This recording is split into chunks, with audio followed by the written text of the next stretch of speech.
Thursday and Friday of last week, we introduced this concept of standing waves. Waves that are formed as a result of interference that appear to be standing still, that appear to be not moving. Now, we had all of these different versions of standing waves produced, all these different harmonics, we call them, of standing waves produced. We saw them. We did a demonstration on Thursday where we saw these different versions or harmonics of standing waves. When we had a standing wave produced from a string that had two fixed ends, two ends that were attached, kind of like a guitar, then the first harmonic, the first standing wave, would look like this. Okay, the wave would form a big antinode like this, and then it would move down and form one like this. And then it would move up and down, forming, again, not what appears to be a random interference pattern, but rather a very unique interference pattern, a wave that looks like it's not moving. And then the second one was produced to look something like this. Okay, we went from one hump to two humps, or one antinode to two antinodes. Then we went to 3, and then we went to 4. And we could keep going, 5, 6, 7, whatever. Each of these patterns that you see here, each of these different interference patterns or standing waves that you see here, all correspond to a resonant frequency or a natural frequency of the guitar string or whatever string it happens to be. All right. Now, we define the length of the string as L. That's easy, right? L, length of the string. Next, we define the length of the string, and this is the tricky step for most people. The length of the string in terms of the wavelength. If I see this wave, and then I trace it through, so that I get something that looks like this one here. That's how much of the wave. How much of the wave do you see there from here over to here? It's a half. So we're going to say L is equal to a half of lambda. All right, the next one goes from here, the start, to here. How much of the wave is that? That's a complete wave. L is equal to lambda. Next one is going to be, okay, it looks like this. What's that going to be? 1.5, or if we put that in fractions, Kate, or as an improper fraction, it's going to be 3 over 2. L is equal to 3 over 2 times lambda. And finally, the last one, that goes 2 complete waves, so we're going to say L is equal to 2 lambda here. Okay? That's the trick. Okay, if you recognize that, then the rest of it shouldn't be too bad. Where do we go from there? Well, let's rearrange it. Lambda is equal to 2 times L. Lambda is equal to L. Lambda is 2 over 3 times L, and lambda is equal to 1/2 times L. And then finally, we take our equation, our wave equation, F is equal to V over lambda, and we replace lambda with 2L, or we replace lambda with L, or we replace lambda with 2/3 L, which, if we simplify that, looks like 3 over 2 times V over L. And here we'd say that F is equal to V over 1/2 L, or F is equal to 2 times V over L. What do you notice about these 4 different harmonics, or these 4 different natural or resonant frequencies that are produced here? Call this first one F1. The second one has a value of twice F1. The third one is 3 times F1. The fourth one is 4 times F1. We call this the first harmonic. We call this one the second harmonic. We call this one the, and this one is the fourth harmonic, right? Okay, the first one can also be called the what? Those of you who were on Friday saw this term. The first harmonic, or the, starts with an F, the fundamental. Yeah, the fundamental frequency. All right, on Friday, we did 5 questions on standing waves involving a string that was fixed at both ends. Okay, 5 questions. Any issues with any of those 5 questions that we'd like to go over here now? The answers are there, so you can see whether, well, for some of them, I guess, see whether you got them right or wrong. Any issues that we need to address here?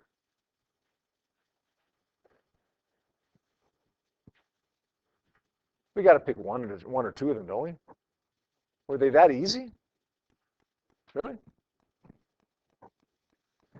Let's do number 2. And number 5. I like number 5. Okay? Let's do number 2 first. A vibrating string has a frequency of 144, 3 segments. What's the fundamental frequency? All right, 3 segments. Let's try that again.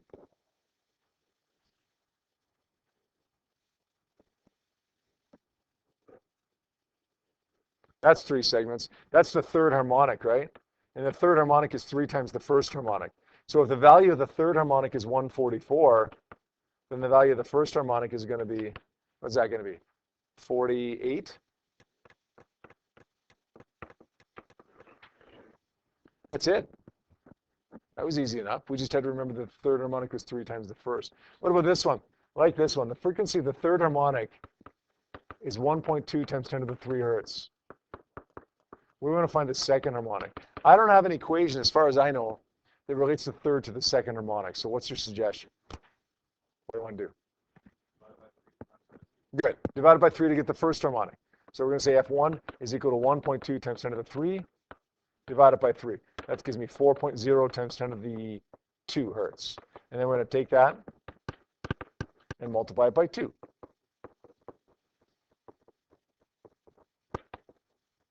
And the answer is 8.0 times 10 to the 3 hertz. Does that make sense? You guys comfortable with all of those questions? Good. Okay, now on Friday we moved on to take a look at when we had an air column, right? When we had blowing across the top of a pop bottle or something like that, a wind instrument or something like that, where we had one fixed end and one open end. We're going to go back to that in a few minutes here. But what I'd like you to do here first is take a look at least a couple of these questions that you can't really see right now, but try to make it a little bit bigger so we can see them here.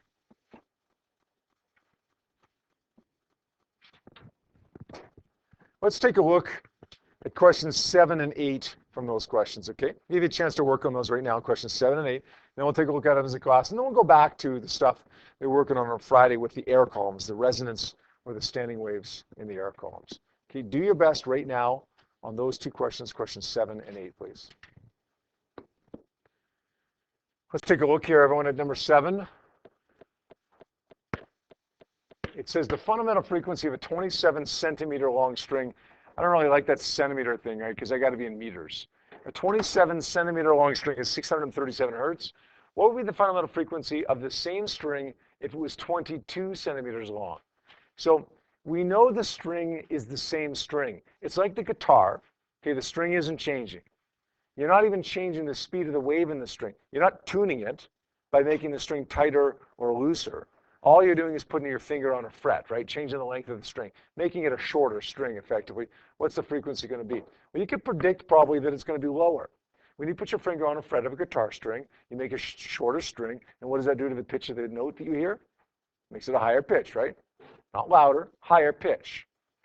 Let's find the speed of the wave in this string when it's 27 centimeters long, and then let's find the speed then let's use that speed to find the frequency when it's 22 centimeters long. The first harmonic, or the fundamental, looks like this. Okay, this is L, and we know that L is equal to 1/2 lambda. Lambda is therefore equal to 2 times L.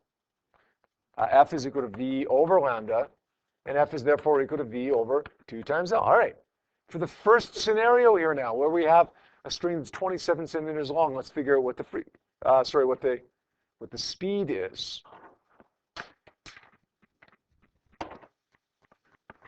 V over 2L it was. So V was equal to F times 2 times L. 637 times 2 times 0.27. Does anybody have the value for that speed, by the way? Yeah. 343.98. Now, the reality is that speed's a little bit slow for a speed in a guitar string. Okay, that's pretty close to the speed of sound in air, not the speed of sound in a string like that, but that's okay. Now, that's when we had our first length of string. Let's change it now. Let's change it to our new length of string. The speed is 343.98 meters per second. The length of the string is now not 0.27, but rather the length of the string is now 0.22. When we do this math, I think we end up getting 782 hertz. Is that a frequency that makes some sense? Well, we had 637. We put our finger on a fret. What do we get? Pitch that's higher, right? Okay, so when we're making predictions as to what we're going to get, we don't know the number we're going to get, but we would predict that we're going to get a higher number than what we started off with. So 782 hertz makes sense. And how many people got that? Okay. Question number 8, similar question. Except this time we want to figure out what the length needs to become. We don't want to figure out what frequency it becomes given the same speed. We want to figure out what the length becomes given the same speed. So the fundamental frequency, again, we know that L is equal to a half of lambda. Lambda is equal to 2 times L. F is equal to V over lambda, or V over 2 times L. That's my equation. Okay, let's get the speed. F times 2 times L. So it's going to be 441 times 2 times 0.25. What do we get for that? 220.5. So the speed of the wave in this string is 220.5. Now, you put your finger on a fret, you're not changing the speed of the wave. So the speed in the second part of the problem is the same value. Now we want to find the length. Okay, that means L is going to be equal to V over 2 times F. We just swap the places there. Because 220.5 divided by 2 times the frequency of the new frequency of 525. Hey, what would you expect the length to be before you calculate this? Longer or shorter? The frequency's gone up, you'd expect the length to be shorter, right? Put your finger on a fret, and the pitch gets higher, right? Shorten the length, frequency gets higher. What do we get there? What is that going to give me for frequency, guys? Somewhere around, what is it? All right, we're solving for a length here. 0.21, which is shorter, right? It was 25 centimeters. Now it's 21 centimeters. So 0.21 meters. How many people get that one? Okay, pretty much the same people that got the first one, I guess. They both make sense. We talked about this on Friday, right? The good news of these questions, the bad news is that there's lots of equations and lots of mathematical analysis to go through here, Devin. But the good news is, really, if you can do the first one and get this equation, you're probably in pretty good shape. Look at the questions. These questions that we just did both involve the first harmonic, or the fundamental. These questions that we did on Friday involve the fundamental and the third harmonic and the second harmonic and so on. But if we had the first harmonic, if we're able to get that, then we're able to just multiply by 2 or 3 or whatever. Okay. Now, on Friday, we also spent some time looking at these ones. We have the air column, which is the water bottle or the wind instrument or whatever. Why is that making such a low pitch? The one I did on Friday was a much higher pitch. How come? Yeah, bigger bottle. Now, it's not so important the length of the bottle per se, but how far the air will vibrate back and forth. And since this bottle's empty, it's a pretty long bottle, right? It's a pretty long air column. If I had it filled this high, almost to the top, what kind of pitch would you expect? Higher, because the length of the column would be very, very short then, right? Just like the length of a guitar string is short, produces a higher pitch. Well, the standing waves we saw inside an air column look a little bit different. Remember, we have to have a node always at a closed end, but we have to have an antinode always at an open end. So the first one would look like this. Second one will look like this. 1 bump, 2 bumps. Third one would look like this. 3 bumps. Let's define the length once again as L. And let's say that L is equal to 1/4 lambda. Because if we look at this wave, right? Where are we going to in that first diagram? We're going to right here. That's a quarter of a wave. The second one is 3/4 of a wave. And the third one is 1 1/4 or 5/4 of a wave. To rearrange it, L is equal to 4 times lambda. Or sorry, lambda is equal to 4 times L. Lambda is equal to 4/3 times L. And lambda is equal to 4/5 times L if we rearrange those. And then finally, we take our wave equation. F is equal to V over lambda, V over 4L. F is equal to V over 4/3 L, which is the same as 3V over 4L. And here we end up getting 5 over 4 times V over L.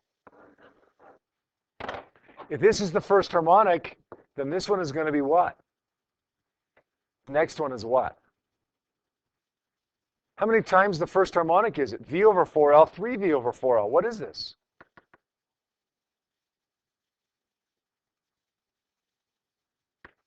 3 times the first one. What's this one? 5 times the first one. What's different about this? Well, the first harmonic is different. Instead of being V over 2L, it's V over 4L. What else is different? There are no even harmonics here. You get a first, a third, a fifth. When we had two ends that were the same here, we got a first, a second, a third, a fourth, and so on. So when they're both the same ends, all the harmonics are fair game. When they're two different ends, one end is open, one end is closed, then you don't get the even harmonics, only the odds. All right? Talked about that on Friday a little bit. One more. This is when we have what's called an open air column. This was closed, despite the fact that it was really open at one end and closed at one end. We call this a closed air column. This is what we call an open air column because it's open at both ends. This would be like just a pipe, okay, with both ends without a cap over either end. Okay, blowing the end of the pipe.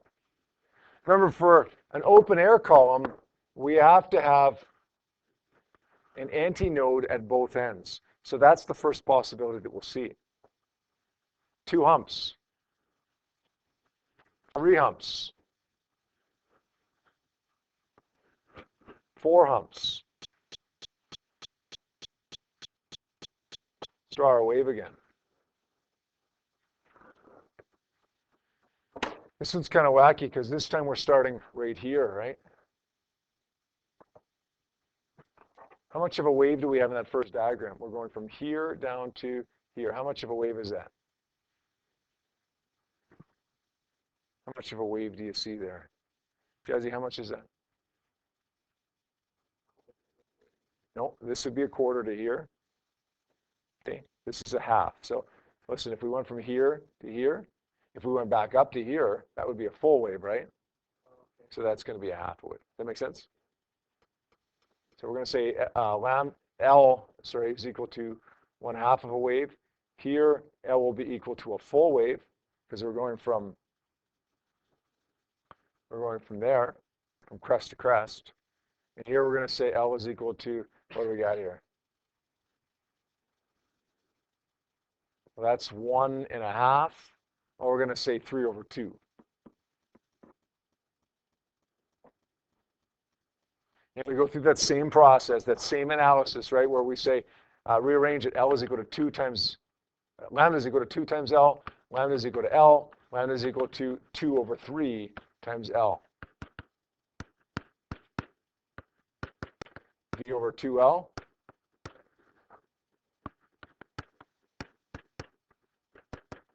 V over L, because we're subbing in L for lambda here now. V over 2/3 L, or we can say F is equal to 3/2, I should say, V over L. So what do we notice? The first one here, call F1. The next one is twice the first one. This is 3 times the first one. When we had two ends that were the same on a string, both attached, we got first, second, third harmonic. We get two ends that are the same for an air column, we get first, second, third harmonic. In fact, if you look closely, the first harmonic is V over 2L. With the string, it was also V over 2L. But when it was closed at one end, it was V over 4L. So, listen carefully. It doesn't matter whether they're both fixed like a string or both open like a pipe. If they're both the same, we have all the harmonics, first, second, third, fourth, fifth, and the first harmonic is V over 2L. If one end is closed and one end is open, they're two different ends, then we don't have the evens, and the first harmonic is going to be V over 4L, right? Does that analysis make sense? Yeah?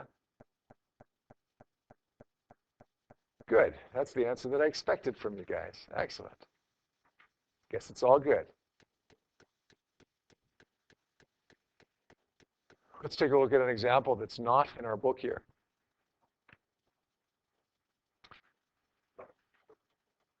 What are the frequencies of the first two harmonics observed in a 40 centimeter long, it should say closed air column. Closed air column. If the temperature of the air is 30 degrees Celsius, well, you're going to need to use an equation here that you haven't seen before, but it's simple, and it's on your data sheet. The speed of sound in air at 1 atmosphere of pressure, okay, the speed of sound at 101 kilopascals is 331 meters per second plus 0.6 times the temperature in degrees Celsius. Okay? You don't need to memorize that equation because it's on your data sheet, but recognize it, please. So in this case, the speed of sound is 331 plus 0.6 times 30.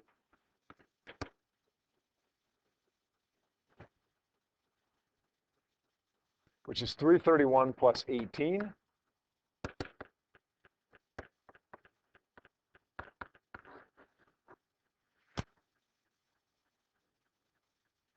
Which is 348 meters per second.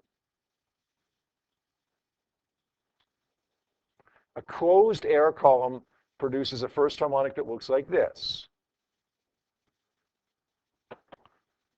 Say L was equal to 1/4 lambda, or lambda was equal to 4 times L.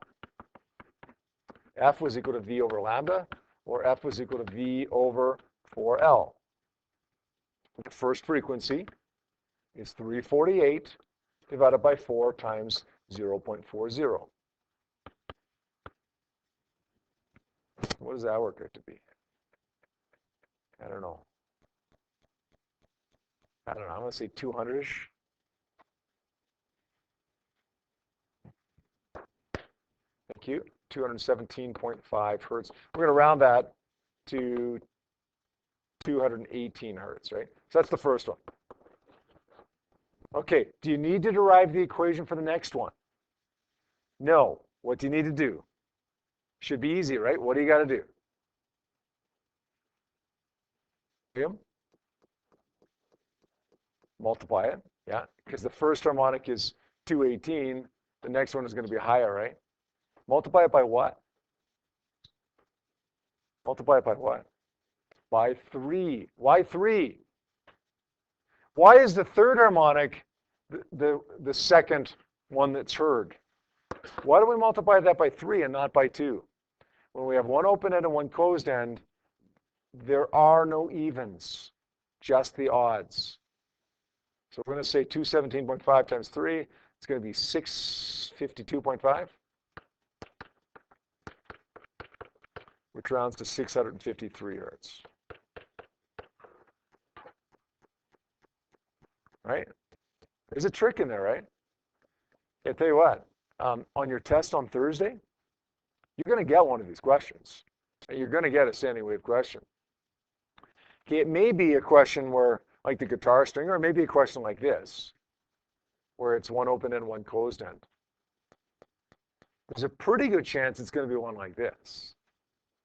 Because that not only tests to see if you can derive the equation, but it also tests to see if you know that there is no even harmonic, that you double it.